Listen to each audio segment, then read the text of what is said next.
I'm at the Chinese restaurant, just crushing some black beef and black bean sauce, and my phone rings, and Justin Schmidt, he was calling me on Messenger, and I don't actually recall ever talking to him on the phone before.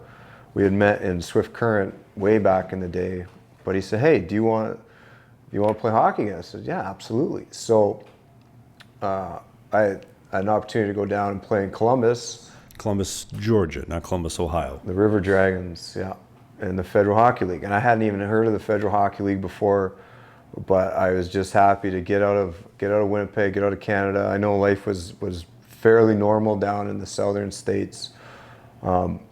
So I went to Winnipeg Airport to see if I could fly. Couldn't fly. I stopped at the Via Rail downtown Maine there to see or Portage to see if I could take a train. Couldn't do that. So I'm like, man, I have this opportunity to go play hockey again and just break out of this misery that has been kind of foisted upon humanity with the lockdowns and everything else. But now I can't even get there. So I spent about 3 weeks trying to figure out a plan how to get down there. And finally, after it was December 20th, a good friend of mine who I had helped, Brent Stace, he ran Aqua Pizza in Steinbach. It was the best pizza place ever until he lost it due to all the stuff that happened. And anyways, I spent the summer working with him, try to keep his pizza place open. And so now in December, he called me and said, "Hey, I'll give you a ride to Minneapolis to fly down," because I had heard that you could cross the Pembina border and they weren't checking for passports for medical status. And those types of things that we can't discuss on YouTube these days. So we drive. So he says, I'll give you a ride right now." So I'm like, "Okay, let's do it." So I went and I didn't even know where my hockey equipment was. All I could find was my skates. Grabbed my skates, grabbed a suitcase, and it was a blizzard out. We drove the hour to the Pembina border. We stop at the Canadian side. He goes in to see what's going to happen to him when he returns. And they said he'd have to do like a 2-week quarantine. So he comes back and he's like, "Man, I can't do that," because he's got a business run. Obviously, I mean, I wouldn't do it either. But anyways, so then I went into the Canadian side to ask them if I can at least go to the American side to see if they'd even let me in, because I didn't even know if I could get into the country. And they said if you go to the U.S. Customs and they don't let you in, then you're gonna have to go spend 2 weeks. So I'm sitting in my buddy's car at the Canadian Customs. So, I'll just call the U.S. and see what they say. So I told them my story. And the U.S. Customs agent says, "Just walk down the highway, come in the car lane, and you'll be good to go." So I'm sitting in my buddy's car, mulling it over for about 5 minutes. And like I said, the snow was going sideways. I'm like, am I really going to do this? Like, just walk down the highway? It's not like the southern border where everyone walks across the Rio and walks into the country and gets hooked up. Nobody crosses the northern border by foot. But anyways, after 5 minutes, I'm like, screw it, let's do it. So I start walking down the highway, going to the car lane. They admit me into the country. What's the temperature at this point in time? It would have been about -20 Celsius. It was like full-on blizzard conditions, yeah. And so I get into the country, and for people that don't know, Pembina, North Dakota is very rural. There's no major city there where you have taxis or Uber. So I'm now officially in the U.S., but now I'm stuck at the border. And the customs, they were really nice people. They were like, this is going to be a long night, eh? I was like, yeah, I guess. And so after trying to find out how to get a ride, I probably spent, 3 or 4 hours there. I just asked them, I said, "Do you guys mind if I hitchhike?" I said, "No." So I ended up catching a ride with this young guy. I think he was 26. His goal in life was to drive every mile of interstate in the country, and he just happened to be driving the northern, I think it was the 29 highway, the interstate. And then he was turning around and going back to wherever Caught a ride with him. Actually, it was first time hitchhiking, but it had a neat conversation, meeting a new guy. He drove me to Fargo. I stayed at a hotel there. Played. I was so fired up to get into the country, and it's like you're free again. So I was all jacked up. I had a flight at 7 in the morning to fly Columbus. I knew I wasn't going to sleep, and the overnight guy, I don't know what hotel it was, a little motel. We ended up playing. He was a gay pagan. Never met one before. Maybe met a gay person, but I don't know if I met a pagan. But anyway, we played Uno in the lobby all night, and he was interested to hear or have someone to talk to. I was interested to hear. We actually got along really good. So stayed up all night playing Uno with this guy.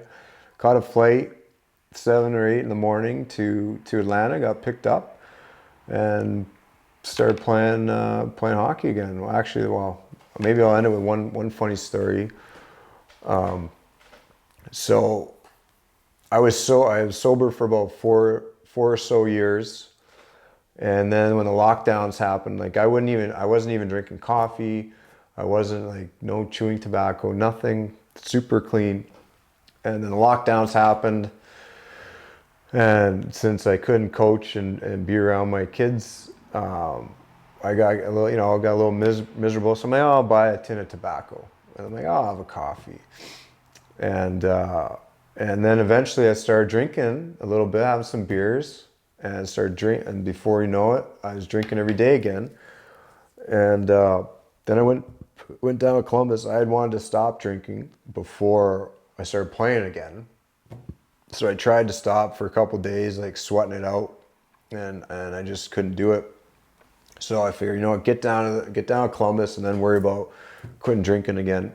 And so I got down there, and so I got down there on the 21st. So I think it was the 23rd. Me and Justin Schmidt, we went to do stand-up comedy, and I had never done stand-up comedy before, and so I probably had 8 or 10 beers to take the edge off to get up on the stage. So I go up there at 10 o'clock, do my set, get off the stage, and being kind of a veteran alcoholic, I know when I've had too much. So I said to the guys, there's only a couple of us there, so I just got to sit down and just cool out for a bit. So I went and sat down by myself in the bar for about half an hour till everything kind of calmed over. At 11 o'clock, we went to this local hillbilly watering hole that was about half a mile from the hockey house. Turns out, maybe at some other time we'll get into this story. Turns out we think this might be an undercover like hillbilly tranny bar, but that's a total side story. But we go there. There's 3 of us. I'm walking in. A local hillbilly says, "Hey, you ever have moonshine?" I said, "Nope."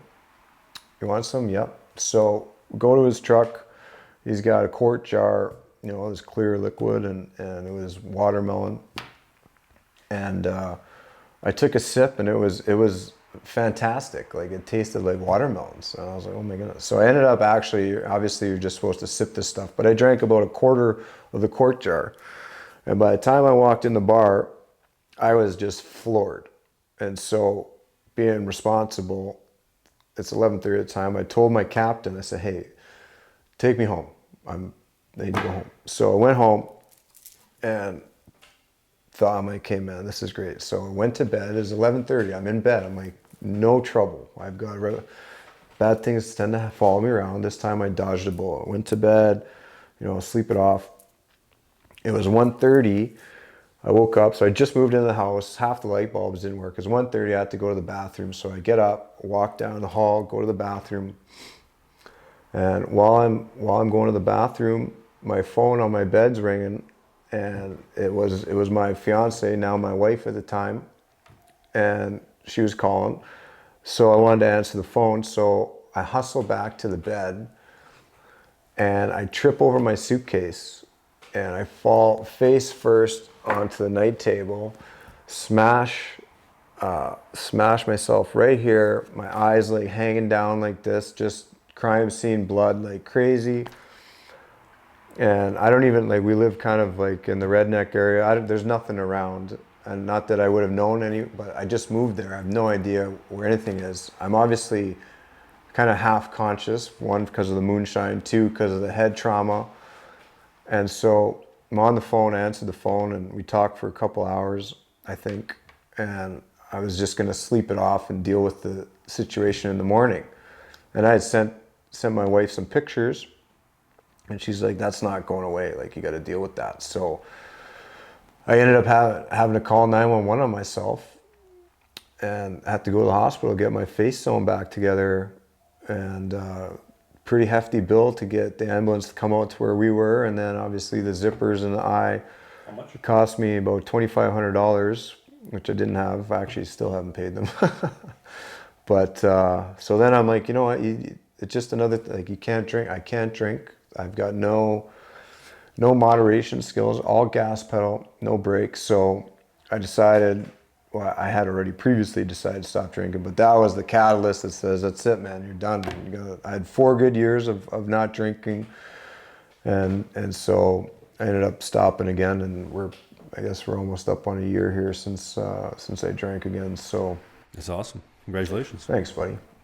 It's been fun to do this show. This is like by far the longest podcast I've done in 2+ years. But I think that the people listening will feel the same way about listening to your story that I did, and I think the team did when we had team lunch the other day at Ruby Tuesdays in Delaware. And I haven't told the story in the podcast, but we're having lunch at Ruby Tuesdays, and Whitey starts explaining the story. And within about 30 seconds, everybody stopped eating and started paying attention to the story. It was a very captivating story. I think you did an even better job explaining it for this than at Ruby Tuesdays. Hey, if you enjoyed this video, hit the subscribe button.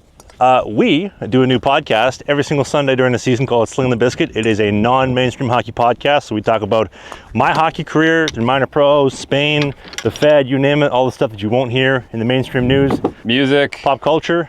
politics, a little bit. Thanks for watching this video, and we'll see you soon.